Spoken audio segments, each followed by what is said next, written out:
विद्यार्थी मित्र हो, इयत्ता 9वी. पाठीमागच्या तासाला आपण गणित भाग 1 मधलं प्रकरण क्रमांक 1 संच हे पाहिलं. आज आपण गणित भाग 1 मधलं प्रकरण क्रमांक 2 वास्तव संख्या, या वास्तव संख्यामध्ये आपण संख्यांचे वेगळे प्रकार आणि त्या संख्यांच्या प्रकारांचे वेगवेगळे गुणधर्म यांचा आज आपण अभ्यास करणार आहोत. याच्याही आधी इयत्ता 8वी पर्यंत आपण संख्यांचे वेगळे प्रकार पाहिलेत. जर आठवूया कोणकोणते प्रकार पाहिले तर आपल्याला माहिती आहे की सर्वसामान्यपणे आपण वस्तू मोजण्यासाठी किंवा व्यक्तींची संख्या मोजण्यासाठी ज्या संख्या आपण वापरतो, कोणत्या वापरतो तर 1, 2, 3 अशा अनंतापर्यंत म्हणजे असंख्य संख्या आहेत. अशा संख्यांना आपण मोज संख्या असं म्हणतो. मोज संख्या म्हणजे वस्तू मोजण्यासाठी वापरात येणाऱ्या संख्या, त्यांना आपण मोज संख्या असं म्हणतो. ह्या मोज संख्या आहेत आणि या मोज संख्यांनाच आपण नैसर्गिक संख्या असे म्हणतो.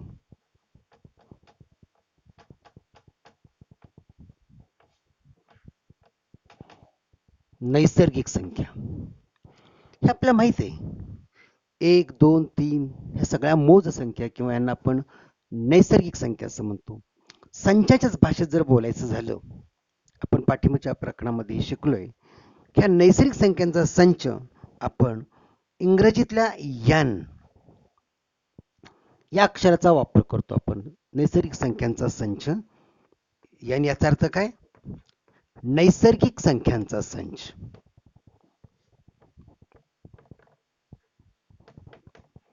नैसर्गिक संख्यांचा संच. आणि हा कसा दाखवला जातो तर 1, 2, 3 याला आपण मोज संख्यांचा संच किंवा आपण याला नैसर्गिक संख्यांचा संच असं आपण म्हणतो. त्याच्यानंतर म्हणजे या प्रकारच्या ज्या संख्या आहेत 1, 2, 3 की ज्या संख्यांचा उपयोग आपण मोजण्यासाठी करतो त्यांनाच आपण मोज संख्या किंवा नैसर्गिक संख्या असं आपण म्हणतो. त्याच्यानंतर या नैसर्गिक संख्यांच्या मध्ये आणखी एक संख्या जर आपण घेतली, मिळवली 0, तर आपल्याला संख्याचा वेगळा प्रकार मिळतो आणि तो म्हणजे पूर्ण संख्यांचा संच. बघा कोणकोणते प्रकार आपण पाहिलेत बघा. पहिला म्हणजे संख्यांचे प्रकार आतापर्यंत पाहिलेले.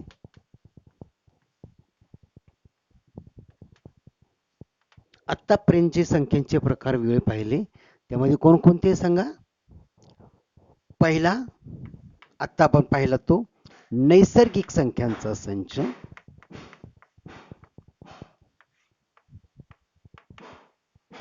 नैसर्गिक संख्या की ज्याची सुरुवात 1 पासून होते त्यांना आपण मोज संख्या असं म्हणतो. या नैसर्गिक संख्यामध्ये आणखी एका संख्येचा समावेश केला कोणती? 0, तर त्याला आपण पूर्ण संख्या असं म्हणतो.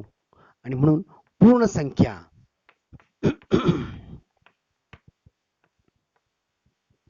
पूर्ण संख्या 0, 1, 2, 3 काय फरक आहे दोन्हीमध्ये? तर नैसर्गिक संख्येची सुरुवात 1 पासून होते आणि पूर्ण संख्येची सुरुवात मात्र 0 पासून होते. 0, 1, 2, 3 पुढं असंख्य आहेत, यांना आपण पूर्ण संख्या असं म्हणतो. दोन्हीत फरक आहे हे निश्चित आपल्या निरीक्षणाने आपल्या ते लक्षात येत आलं असेल. त्याच्यानंतर तिसरा जो प्रकार आहे तो कोणता पाहिला आपण की प्रत्येक नैसर्गिक संख्येला तिची विरुद्ध संख्या एक असते. विरुद्ध संख्या म्हणजे 1 ची विरुद्ध संख्या ऋण 1, हे धन 1 आहेत. धन 1 ची विरुद्ध संख्या ऋण 1, 2 ची विरुद्ध संख्या ऋण 2, 3 विरुद्ध संख्या ऋण 3. अशा प्रत्येक नैसर्गिक संख्येला तिची विरुद्ध संख्या एक मिळते आणि मग ह्या नैसर्गिक संख्या, त्याच्या विरुद्ध संख्या आणि शून्य ह्या सगळ्यांचा समावेश ज्या संख्यांच्या प्रकारात होतो त्यालाच आपण पूर्णांक संख्यांचा संच असं म्हणतो किंवा पूर्णांक संख्या असं आपण म्हणतो. पूर्णांक संख्या.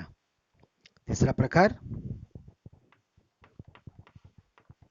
पूर्णांक संख्या.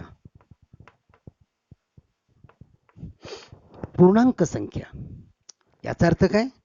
या नैसर्गिक संख्या आहेत, याशिवाय त्याच्या विरुद्ध संख्यांचा समावेश या पूर्णांक संख्यामध्ये होतो आणि शिवाय शून्याचाही समावेश या पूर्णांक संख्यांचा संचामध्ये होतो. आणि साधारणपणे या संख्या कशा दाखवल्या जातात? तर टिंब टिंब टिंब, इथं ऋण 3, ऋण 2, ऋण 1, 0, 1, 2, 3, म्हणजे ऋण 3, ऋण 2, ऋण 1, 0, 1, 2, 3, त्याच्या पुढे संख्या आहेत असंख्य, अगणित. ह्या ऋण 3च्या मागेही लहान लहान त्यांच्या संख्या आहेत. म्हणजे ऋण 1 पेक्षा ऋण 2 लहान आहेत, ऋण 2 पेक्षा ऋण 3 लहान आहेत, त्याच्यापेक्षा आणखी लहान लहान संख्या आहेत. या संख्यांना आपण पूर्णांक संख्या असं म्हणतो. काय म्हणतो आपण? पूर्णांक संख्या. हे 3 प्रकारांचा चांगला परिचय आपल्याला झालेला आहे. नैसर्गिक संख्या, पूर्ण संख्या आणि पूर्णांक संख्या.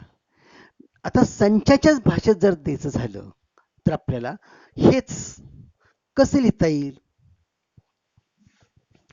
तर नैसर्गिक संख्यांचा संच, मी तुम्हाला मगाशी सांगितलं, संख्यांच्या संचाचे प्रकार जर पाहिले तर पहिला येईल नैसर्गिक संख्यांचा संच. तो कोणता घ्यायचा आपण? तो इंग्रजीतल्या n या इंग्रजी कॅपिटल अक्षराने दाखवतो. आणि n बरोबर कोणते घटक येतील ह्यामध्ये? 1, 2, 3, ह्या सगळ्या संख्यांना आपण नैसर्गिक संख्या असं म्हणतो. त्याची सुरुवात 1 पासून होते, त्यांना आपण मोज संख्यांचा संच असं सुद्धा म्हणणार आहोत. दुसरा प्रकार कोणता पाहिला आपण? पूर्ण संख्यांचा संच.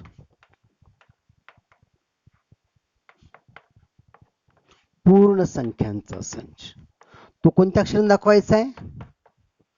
W. पूर्ण संख्यांचा संच इंग्रजीतल्या कॅपिटल W या अक्षराने दाखवून. W याचा अर्थ whole numbers. Whole number. WHOLE spelling असं आहे, होल नंबर्स. इथलं पहिलं अक्षर कुठलं आहे? W. म्हणून पूर्ण संख्यांचा संच आपण W या अक्षराने दाखवतो. नैसर्गिक संख्यांचा संच आपण n का दाखवतो? Natural numbers. Natural numbers, set of natural numbers. NATURAL, natural, नैसर्गिक. म्हणून त्यातलं इंग्रजीतलं आपलं पहिलं अक्षर, सॉरी, नॅचरल या शब्दातलं पहिलं अक्षर n. म्हणून नैसर्गिक संख्यांचा संच आपण n दाखवणार आहोत. पूर्ण संख्यांचा संच आपण W ने दाखवणार आहोत. आणि W ची या संचाची सुरुवात शून्यापासून होते. हाय पहिला. त्याच्यानंतर पहिला आपण कोणता? पूर्णांक संख्यांचा संच.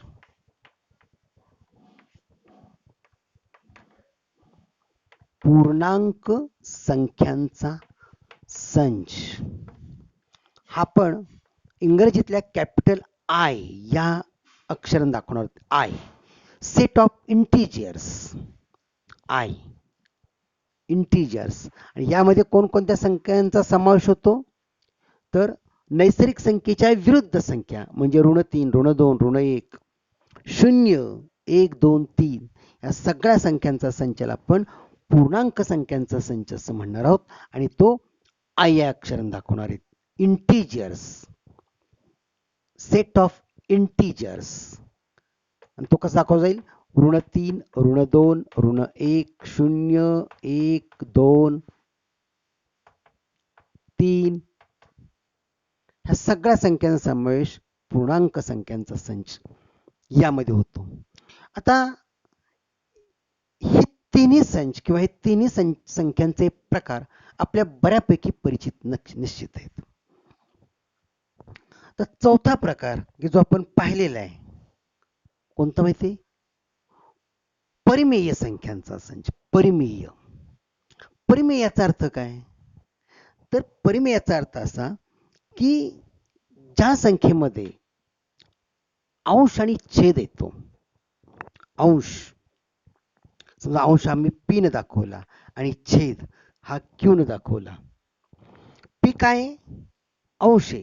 क्यू काय? छेद आहे. या नमुन्यातल्या सगळ्या संख्या की जिथं पी आणि क्यू हे जे अंश आणि छेद आहेत हे कुठं असणार आहेत? तर हे पूर्णांक संख्यांच्या मध्ये असतील. म्हणजे ज्या संख्येचा अंश आणि छेद हे दोन्ही सुद्धा हे कुणाचे घटक असतील? आय चे घटक असतील. म्हणजे पी आणि क्यू ह्या पूर्णांक संख्या असतील. आणि अट मात्र एक या ठिकाणी की छेद जो आहे क्यू, क्यू हा मात्र कधीही शून्य असता कामा नये.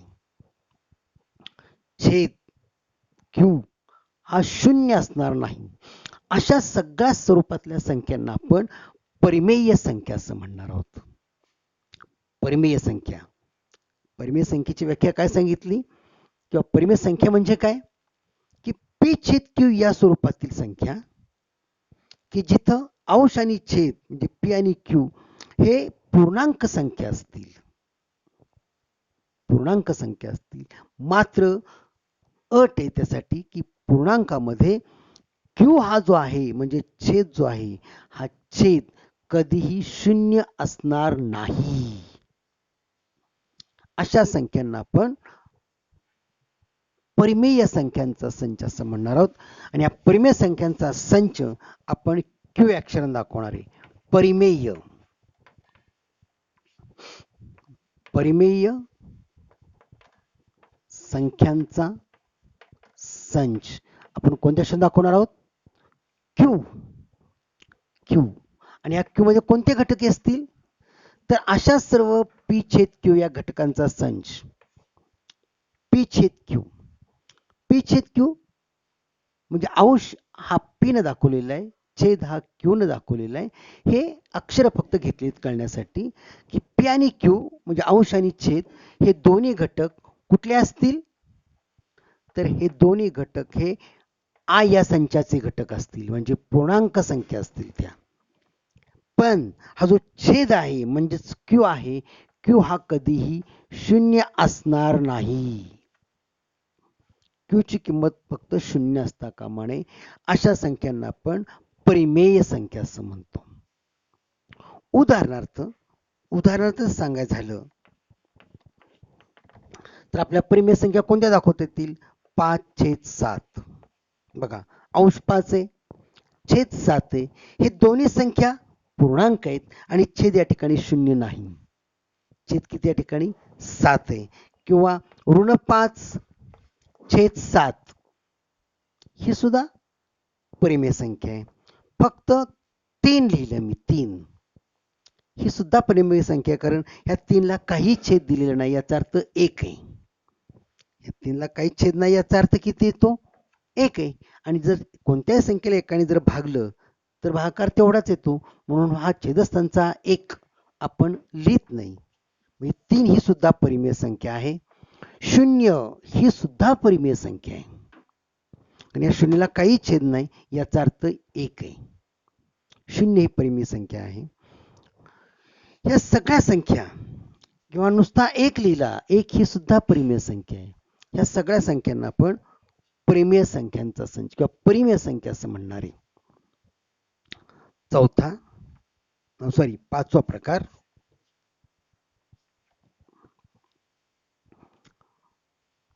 इथपर्यंत आपण पाहिलेले आहे. त्याच्यानंतर आता त्याच्या पुढे आपल्याला जायचंय की अपरिमेय संख्या म्हणजे काय, हा नंतरचा भाग आहे. परिमेय संख्या, त्याच्यानंतर अपरिमेय संख्या, हा भाग नवीन आहे तो आपण नंतर बघणार आहोत. अपरिमेय संख्या आणि नंतर आपण बघणार आहे वास्तव संख्या.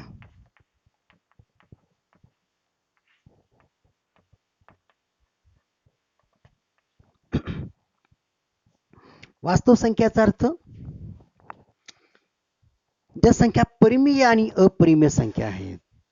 परिमेय आणि अपरिमेय संख्या मिळून जो एक मोठा संच तयार होईल त्यांनाच आपण वास्तव संख्या असं म्हणणार आहे.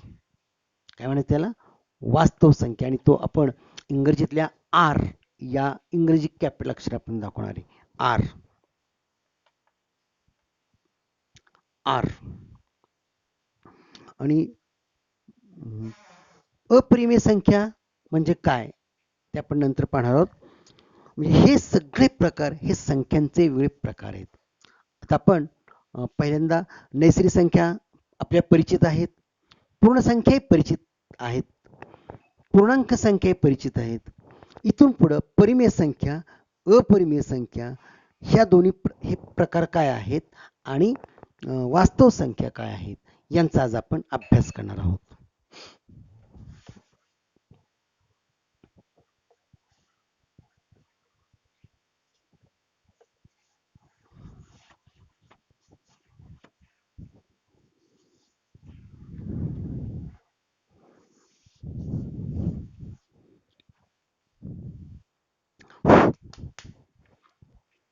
परिमेय संख्या त्यात आपण प्रामुख्याने पाहणार आहोत परिमेय संख्या.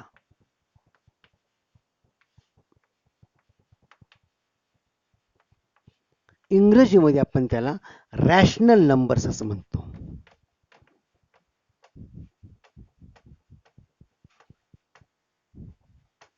Rational numbers. आणि त्याच्या आधी आपण एक व्याख्या पाहिली की परिमेय संख्या म्हणजे काय आणि तो परिमेय संख्यांचा संच आपण कोणत्या अक्षराने दाखवायचं ठरवलं होतं? क्यू.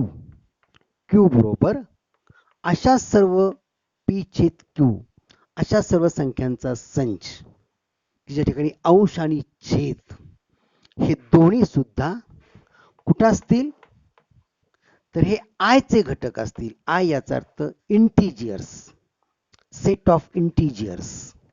आय पूर्णांक संख्या असतील, मात्र अट एक की क्यू ची किंमत कधीही शून्य असणार नाही. छेद कधीही शून्य नको. अशा स्वरूपातल्या संख्यांना आपण परिमेय संख्या असं आपण म्हणतो. उदाहरणे आपण त्याची पाहिली. आता या परिमेय संख्यांचे गुणधर्म, परिमेय संख्यांचे काही गुणधर्म आहेत, त्यांच्यातला क्रमसंबंध आहे, तो आज आपल्याला शिकायचा आहे. परिमेय संख्येतील लहान मोठेपणा आपण पाहणार आहोत. पहिल्यांदा परिमेय संख्यातील लहान मोठेपणा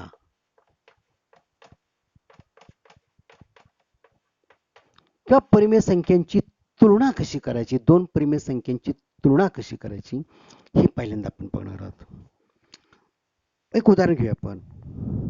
5/7 ही एक परिमेय संख्या घेतलेली आहे.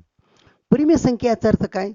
ज्या संख्यांचं स्वरूप हे अंश आणि छेदाच्या स्वरूपात लिहिलेलं असतं, म्हणजेच अंश भागिले छेद या नमुन्यात जर त्या संख्या लिहिलेल्या असतील तर अशा संख्यांना आपण इथून पुढे आता परिमेय संख्या असं म्हणणार आहे. आपण आतापर्यंत याला अपूर्णांक असे म्हणत होतो किंवा व्यवहारी अपूर्णांक असं म्हणत होतो. आता या ठिकाणी आपण अंश आणि छेद या नमुन्यातील संख्यांना आपण परिमेय संख्या असं संबोधणार आहोत. समजा 5/7 ही एक परिमेय संख्या घेतली आणि 3/4 ही एक परिमेय संख्या घेतलेली आहे. ह्या दोन्ही परिमेय संख्या आहेत आणि या दोन परिमेय संख्येतील मला लहान मोठेपणा शिकायचा आहे. दोन परिमेय संख्यांची मला तुलना करायची. एक लक्षात घ्या की या दोन्ही संख्यांच्या मध्ये इथला छेद 7 आहे, इथला छेद 4 आहे, म्हणजेच तो शून्य नाही, म्हणजे त्या परिमेय संख्या आहेत. या दोन परिमेय संख्यांची तुलना कशी करायची? वेगवेगळ्या प्रकारे आपल्याला या संख्यांची तुलना करता येते. कशी बघा की ह्या दोघांच्या मध्ये छेद हा खूप महत्वाचा भाग आहे. दोन्ही परिमेय संख्यांचे छेद समान करून आपल्याला या दोन परिमेय संख्यांची तुलना करता येते. वेगवेगळ्या प्रकारे आपण ही तुलना करू शकतो. काही सोप्या पद्धती मी तुम्हाला सांगतो. पहिली सोपी पद्धत अशी की या दोन्ही परिमेय संख्यांच्या मध्ये असा तिरकस गुणाकार करा. तिरकस म्हणजे इथून सुरुवात करायची. या दोन संख्यांची मला तुलना करायची. मग मी काय करणार, 5 आणि 4चा गुणाकार एका बाजूला मांडणार. 5 गुणिले 4 हा गुणाकार आणि इकडं 3 गुणिले 7 तिरका गुणाकार. याला आपण तिरकस गुणाकाराची पद्धत म्हणतो. 5 आणि 4चा गुणाकार एका बाजूला मांडला आणि 3 आणि 7 या दोघांचा गुणाकार एका बाजूला मांडला.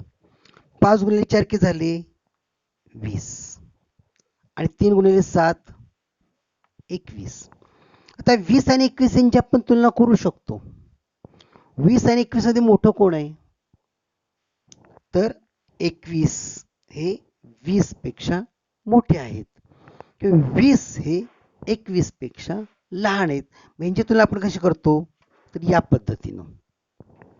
याचा अर्थ काय, 20 हे 21 पेक्षा लहान आहेत. मग जे चिन्ह लहान मोठ्यातलं जे चिन्ह 20 आणि 21 यांच्यामध्ये लागू झालं या पद्धतीनं, तेच चिन्ह या दोघांच्यात लागू होतं. आणि म्हणून या दोन संख्यांच्या मध्ये 5/7 ही परिमेय संख्या 3/4 या परिमेय संख्येपेक्षा लहान आहे. या पद्धतीने आपण या दोन परिमेय संख्यांची तुलना करता येते. कळलं का बघा, दोन परिमेय संख्यांची तुलना कशा पद्धतीने करायची. दोन्ही संख्या मांडून घेतल्या, तिरकस गुणाकार केला. 5 आणि 4चा गुणाकार एका बाजूला मांडला, 3 आणि 7चा गुणाकार एका बाजूला मांडला. या दोघांचा गुणाकार 20 आला, या दोघांचा गुणाकार 21 आला. या दोन संख्यांची तुलना आपल्याला करता येते. यांच्या दोघातला क्रमसंबंध आपल्याला ठरवता येतो. 20 हे 21 पेक्षा लहान आहेत. म्हणजे 20 हे 21 पेक्षा लहान असतील तर याचा अर्थ 5/7 हे 3/4 पेक्षा लहान आहेत. अशा पद्धतीने आपण दोन परिमेय संख्यांची तुलना किंवा दोन परिमेय संख्येतील लहान मोठेपणा आपल्याला ठरवता येतो. दोन संख्येतील क्रमसंबंध आपल्याला ठरवता येतो.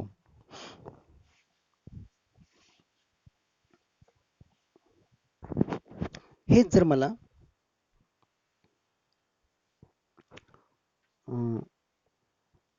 चिन्हाच्या भाषेत किंवा चिन्हात जर कसं लिहायचं असेल, समजा P/Q व R/S या दोन परिमेय संख्यात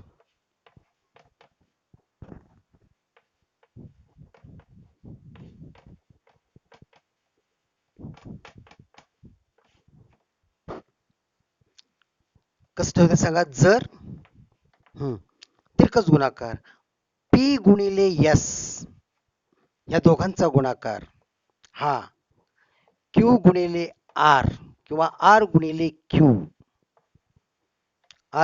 Q या दोघांचा गुणाकार या दोघांच्या गुणापेक्षा मोठा असेल तर काय सांगू शकतो आपण, P/Q हे R/S पेक्षा मोठे आहेत. क्रम संबंध खूप महत्वाचा आहे. इथून मी सुरुवात केलेली आहे तिरकस गुणाकाराला. P आणि S चा गुणाकार एका बाजूला आणि R आणि Q चा गुणाकार एका बाजूला. या दोन गुणाकारांच्या मध्ये तुलना जर आपल्याला अशी दिसली तर हा P/Q ही परिमेय संख्या R/S या परिमेय संख्येपेक्षा मोठी आहे. आपल्याला असं म्हणता येईल, जर P गुणिले S हा गुणाकार R गुणिले Q पेक्षा लहान असेल, हा गुणाकार या दोघांचा गुणाकार या दोन गुणाकारापेक्षा जर लहान असेल तर काय विधान करतील आपल्याला, P/Q ही परिमेय संख्या R/S या परिमेय संख्येपेक्षा लहान आहे. आणि जर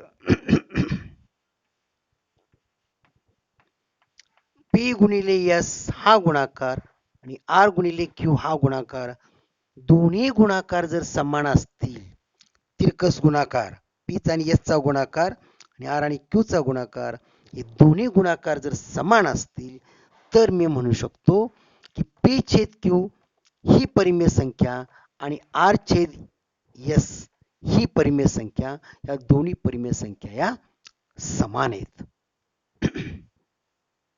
अशा पद्धतीने आपल्याला दोन परिमेय संख्येतील लहान मोठेपणा ठरवता येईल.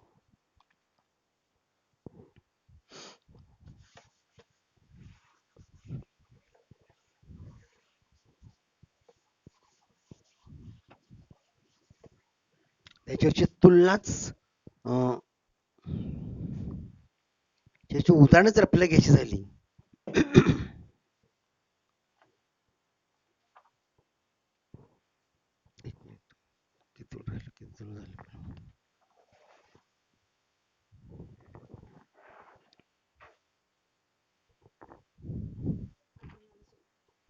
टाकतो मी.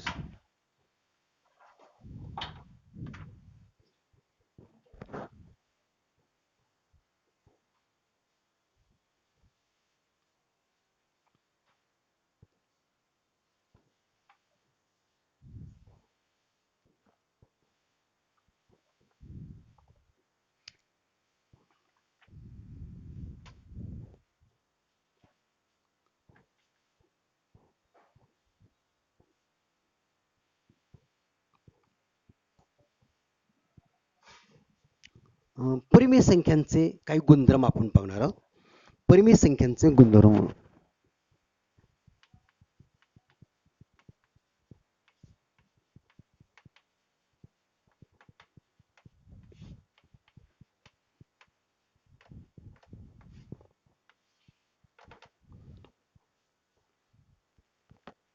पहिला गुणधर्म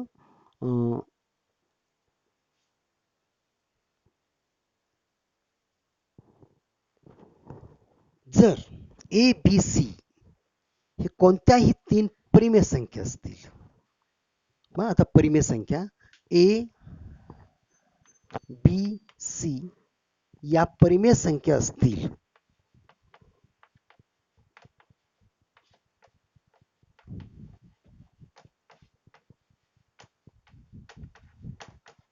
यात कोणत्याही तीन या परिमेय संख्या असतील, या तीन जर परिमेय संख्या असतील तर आपल्याला चार महत्वाचे गुणधर्म या परिमेय संख्यांच्या बाबतीत आपल्याला असे बघायला मिळतील.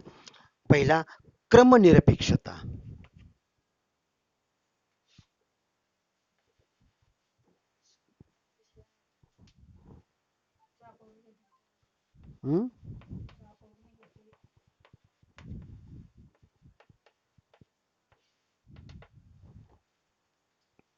क्रमनिरपेक्षता याचा अर्थ काय की ए अधिक बी या दोघांची बेरीज आणि बी अधिक ए या दोघांची बेरीज समान येते. पहिल्या संख्येमध्ये पहिल्या परिमेय संख्येमध्ये दुसरी परिमेय संख्या मिळवली येणारी बेरीज आणि किंवा दुसऱ्या परिमेय संख्येमध्ये पहिली परिमेय संख्या मिळवली ही बेरीज सारखीच येते. ए अधिक बी आणि बी अधिक ए क्रमाला इथं महत्व नाही. इथं क्रम कोणता जरी असला तरी बेरीज तेवढीच येते. यालाच आपण क्रमनिरपेक्षता, या गुणधर्माचं नाव काय, क्रमनिरपेक्षता. हे बेरीजच्या बाबतीत झालं. गुणाकाराच्या बाबतीत तेच, गुणाकाराच्या बाबतीत सुद्धा तेच. हा जर बेरजेचा नियम असेल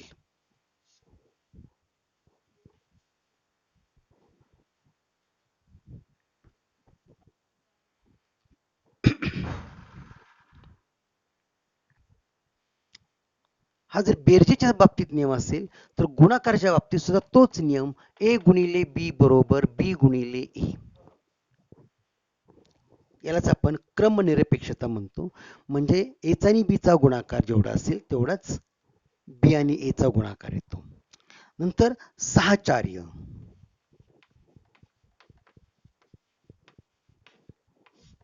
हे शब्द महत्वाचे आहेत. साहचर्य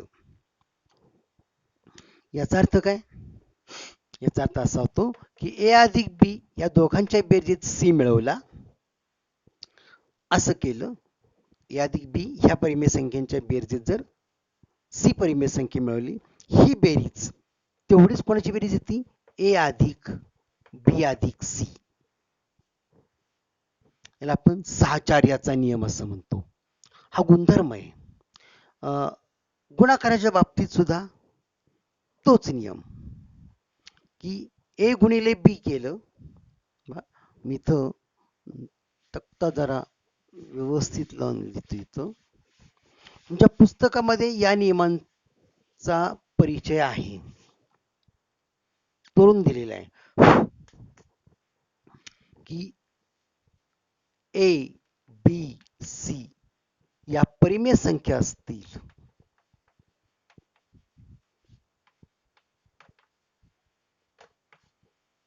तर इथं गुणधर्म,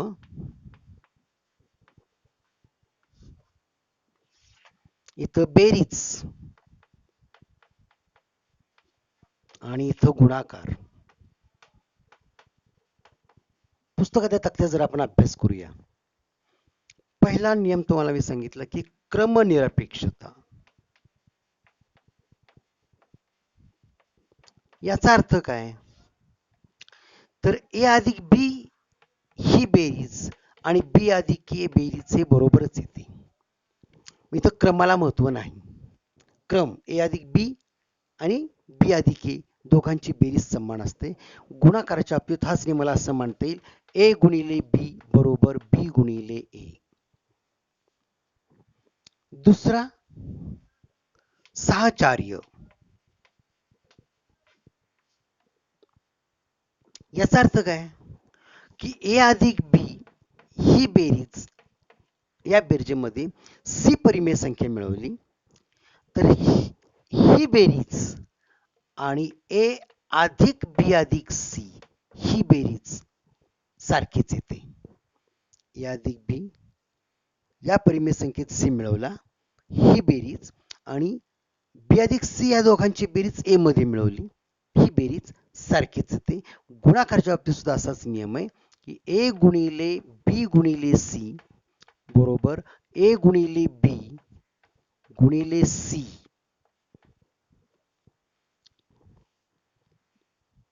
फारसे नियम अवघड नाहीत, समानता या ठिकाणी. तिसरं अविकारक. अविकारक याचा अर्थ ए या परिमेय संख्येमध्ये जर मी 0 मिळवला तर त्याचं उत्तर एच येतं. ए अधिक 0 बरोबर ए किंवा बरोबर 0 अधिक ए बरोबर एच. शून्याला आपण काय म्हणतो? बेरीज व्यस्त, सॉरी अविकारक घटक. आणि तसंच इकडं कोणत्याही संख्येला 1 ने गुणलं तरी गुणाकार तेवढाच येतो. आणि चौथा म्हणजे व्यस्त.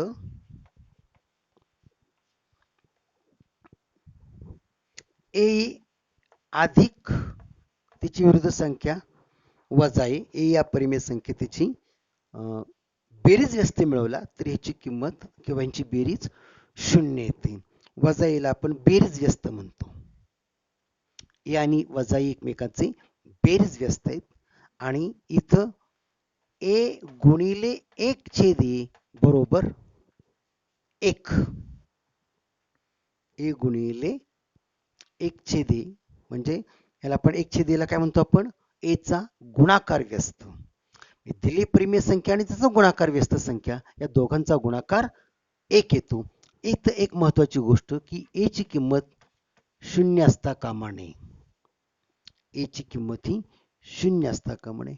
हे सोपे नियम आहेत. परिमेय संख्यांच्या बाबतीतले हे अत्यंत सोपे असे नियम आहेत. आज आपण काय पाहिलं? संख्यांचे वेगळे प्रकार पाहिले. नंतर परिमेय संख्या म्हणजे काय आणि परिमेय संख्यांचे काही गुणधर्म आणि परिमेय संख्येतील लहान मोठेपणा कसा ठरवला जातो किंवा त्यांच्यातला क्रमसंबंध कसा ठरवला जातो इथपर्यंत आपण आलेले. पुढच्या तासाला आपण याच्या बाबतीत आणखी काही की परिमेय संख्याचं दशांश रूप याबद्दल चर्चा करणार आहोत. धन्यवाद.